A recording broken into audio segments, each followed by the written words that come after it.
बिस्मिल्लाहिर्रहमानिर्रहीम। अस्सलामु अलैकुम। BBC 11 हेडलाइंस न्यूज से मैं हूं सबा मुनीर।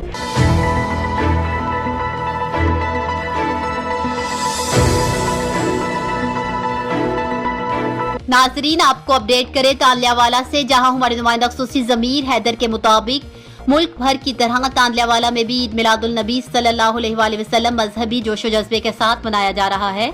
तफसीलात के मुताबिक ईद मिलादुल नबी की मुनासबत से शहर में मुख्तलिफ छोटे बड़े जुलूसों का अहतमाम किया गया, जबकि ईद मिलादुल नबी का मरकजी जुलूस मिलाद कमेटी की जेर एहतमाम पुलचुंगी नहर बंगला से बरामद हुआ। आपको बताएं कि मरकजी जुलूस में मुख्तलिफ मजहबी, सियासी और समाजी शख्सियात ने शिरकत की। ईद मिलादुल नबी की मुनासबत से शहर में सिक्योरिटी के सख्त इंतजाम किए गए। SP ताहिर लतीफ और SHO सिटी उमर सरफराज वड़ाइच की जानिब से जुलूस के रूट्स का visit, rescue, traffic warden police, elite force और बल्दिया के एहलकार अपनी ड्यूटियां सर अंजाम देने में मसरूफ़ अमल हैं। जुलूस अंदरूने शहर के मुख्तलिफ रास्तों से होता हुआ दोबारा पुलचुंगी नंबर बंगला पर पहुंचकर इख्तिताम पजीर हुआ।